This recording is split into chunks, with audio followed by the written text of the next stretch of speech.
మహారాష్ట్ర హోరెత్తుతోంది. ముంబై ఎక్కడికక్కడ జామ్ అయిపోయింది. మరాఠా కోటా కోసం చేపట్టిన ఉద్యమం తీవ్ర రూపం దాల్చింది. వేలాది మంది వెల్లువలా తరలివస్తుంటే ముంబై జనసంద్రంగా మారిపోయింది. సున్నితమైన వ్యవహారం ఏమాత్రం బలప్రయోగానికి దిగినా అగ్గి రాజుకునేలా ఉంది.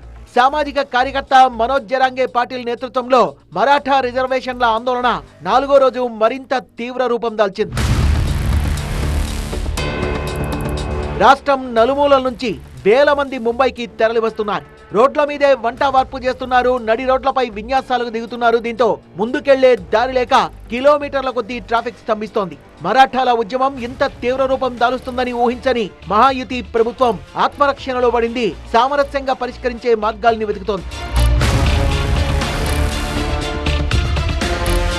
మహారాష్ట్ర ప్రభుత్వ కార్యకలాపాలకు కీలకమైన నారిమన్ పాయింట్ లోని మంత్రాలయం హై సెక్యూరిటీ జోన్ గా మారింది. మంత్రాలయం చుట్టూ 3 అంచెల బ్యారికేడ్లు ఏర్పాటు చేశారు. సీఎం సహా మంత్రుల ఇళ్ల దగ్గర కట్టుదిట్టమైన భద్రతా ఏర్పాట్లు చేశారు.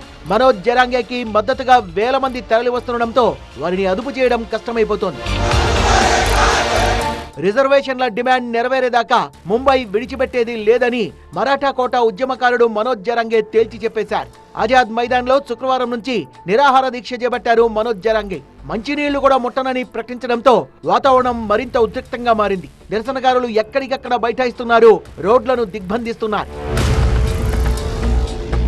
మరాఠాలకు 10% రిజర్వేషన్ ఇవ్వాలని, వారిని కుంభీలుగా గుర్తించి ఓబీసీలో చేర్చాలని జరాంగే డిమాండ్ చేస్తున్నారు.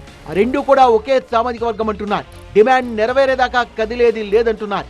ఆయన పిలుపుతో ఎన్ని రోజులైనా నిరసన కొనసాగించేందుకు సిద్ధమై వస్తున్నారు మద్దతుదారులు. వచ్చిన వారికి గొడుగులు, రెయిన్ కోట్లు కూడా అందిస్తున్నారు. ఆగస్టు 29న నిరసనకు అనుమతి తీసుకున్న ఉద్యమ నేత 4 రోజులుగా దీక్ష కొనసాగిస్తుండటంతో రిజర్వేషన్ వివాదం ఒక్కసారిగా వేడెక్కింది. మంగళవారం మధ్యాహ్నానికి దీక్ష విరమించి రోడ్లు ఖాళీ చేయాలని బాంబే హైకోర్టు ఆదేశించడంతో మరాఠాల ఉద్యమం ఏ టర్న్ తీసుకుంటుందో అని అంతా ఉత్కంఠగా ఎదురుచూస్తున్నారు.